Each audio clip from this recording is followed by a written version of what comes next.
Hello everyone, आपका अपने channel पे फिर से स्वागत है। दोस्तों, आज हम बात करने वाले हैं हमारी धनतेरस की, जो कि दीपावली के पहले मनाई जाती है, यानी कि त्रयोदशी को हम धनतेरस मनाते हैं।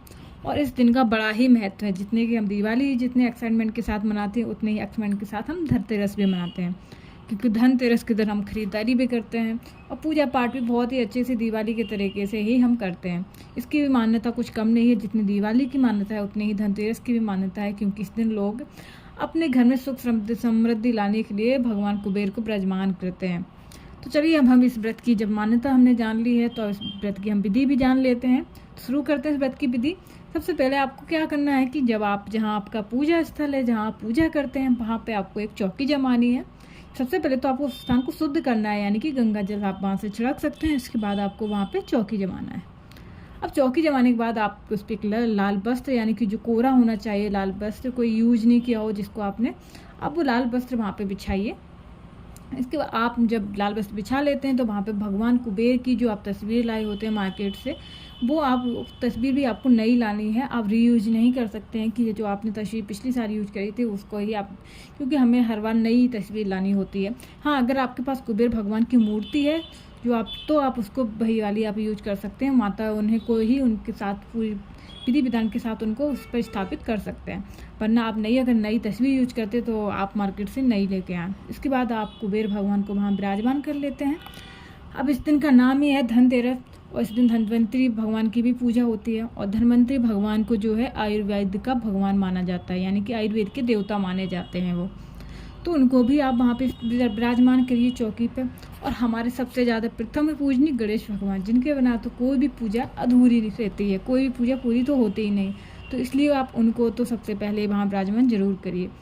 अब जब सभी को आप हमारे देवी देवताओं को विराजमान कर लेते हैं, वहाँ पे विराजमान होने के बाद आप सभी पर एक लोटे में, अच्छे साफ सुथरे लोटे में जल लीजिए तथा फूल के साथ आप उन सभी पे छिड़काव कर दीजिए।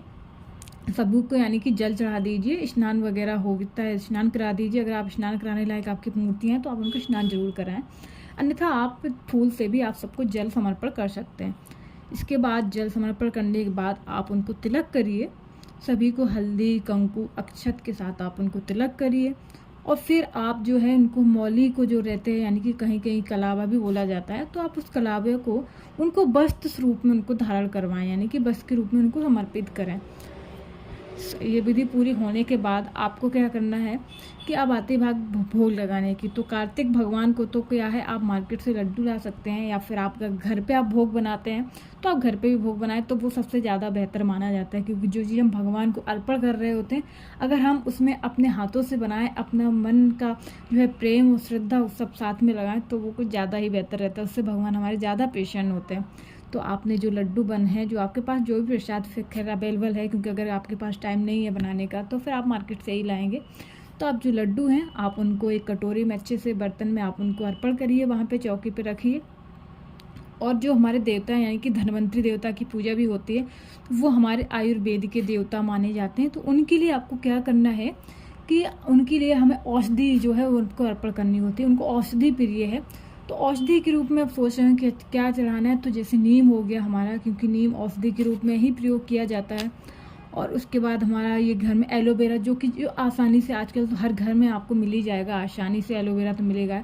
तो आप थोड़ा सा एलोवेरा हो गया, नीम हो गया, और एक दो चीज़ें जो ऐसी हैं जो आपको शायद आ रही हो याद, मुझे इस टाइम याद नहीं आ रही है, औषधि के रूप में जिनका हम उपयोग करते हैं, आप उनको भी उसमें साथ में मिला करके एक प्लेट में आप उनको फिर वहाँ पे रख दीजिए, उनको अर्पण कर दीजिए।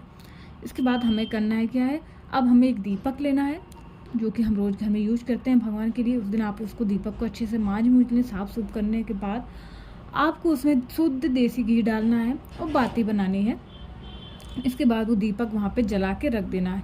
हाँ, पर दीपक आप जब जलाते हैं तो फिर आपको उसको उठाना नहीं है, क्योंकि वो दीपक से आप सीधा सुबह ही उठा सकते हैं, जो कि हम नॉर्मली करते हैं। जब भी हम अपने घर में दीपक लगाते हैं, रोज़ शाम को दिया बाती करते हैं, तो वो हम सीधा सुबह ही उठाते हैं। तो बस वैसे ही आपको करना है, यहाँ भी दीपक आपको उठाना नहीं है, वहीं पर रख देना है।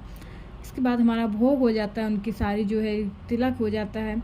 अब इन चीज़ के साथ अब आती है हम जो चीज़ें हमने खरीदी हुई होती है, क्योंकि धनतेरस के दिन सभी लोग बहुत ख़रीदारी करते हैं।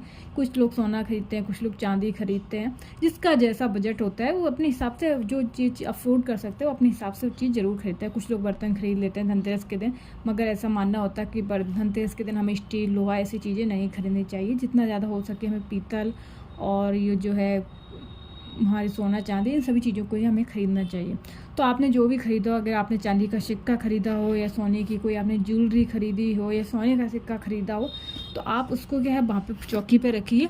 उसके ऊपर भी आप फूल से जल पे उसके चढ़ाइए। उसके बाद आप शुद्ध करने के बाद आप उनको कंकु, अक्षत यानी कि सब चढ़ाइए, तिलक करिए उसका, और उसके बाद आपको यहाँ चौकी पे उसको विराजमान कर देना है जो चीज़ आपने खरीदी हुई है। अब हमारी सबसे मेन चीज़ होती है जो है सबसे ज़्यादा जिसकी मान्यता है इस टाइम पे, हमारी झाड़ू माता, यानी कि झाड़ू में हमारी माता लक्ष्मी का वास माना जाता है। तो इस दिन हम झाड़ू की पूजा भी करते हैं। अब कहीं कहीं पे कुछ लोग धनतेरस के दिन कर लेते हैं और कहीं कहीं पे कुछ लोग जो है इसकी झाड़ू की आप खरीद उसी दिन लीजिए, लेकिन दिवाली के दिन भी इसकी पूजा करते हैं। तो हर जगह अलग अलग तरीके से इसकी मान रीत है, कहीं कोई कैसे भी करता है। तो आप जैसे यहाँ आपके यहाँ व्यस्त होती हो, आप कृपया करके वैसे ही करें। कुछ ये नहीं कि अगर जो वीडियो में बताया गया है हम उसी तरह से कर सकते हैं। जैसे आपके यहाँ जो भी आपके यहाँ चल रहा हो आप उस हिसाब से पूजा आप अपनी कर सकते हैं, क्योंकि ये दोनों ही चीज़ें सही मानी जाती हैं। आप धनतेरस के दिन भी कर सकते हैं और दिवाली के दिन भी आप झाड़ू की पूजा कर सकते हैं। इसमें कोई कुछ भी सोचने वाली या संकोच वाली बात नहीं है। आपको कंफ्यूज बिल्कुल भी नहीं होना है। इसके बाद हम झाड़ू का क्या करते हैं, झाड़ू का भी वही सेम रहता है। हम फूल से उनको जल छिड़कते हैं। इसके बाद हम उनका झाड़ू का जो है कंकु अक्षत चढ़ाते हैं, तिलक करते हैं और हम उसको चौकी को बगल में वहाँ पे रख देते हैं। इतना सब होने के बाद हमारा सब कुछ होता है। धनवंतरी देवता भी हमारे कृष्ण, कुबेर भगवान को भी हम चढ़ा देते हैं।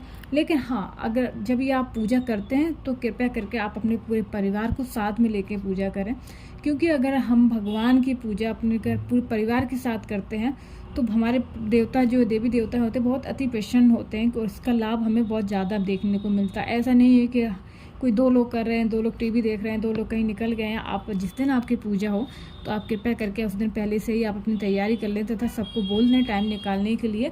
भले ही आप 10 मिनट 15 मिनट जो थोड़ा सा जिसके पास टाइम उस हिसाब से आप पूजा करें, पर पूजा में शामिल आप ज़रूर सभी लोग हों।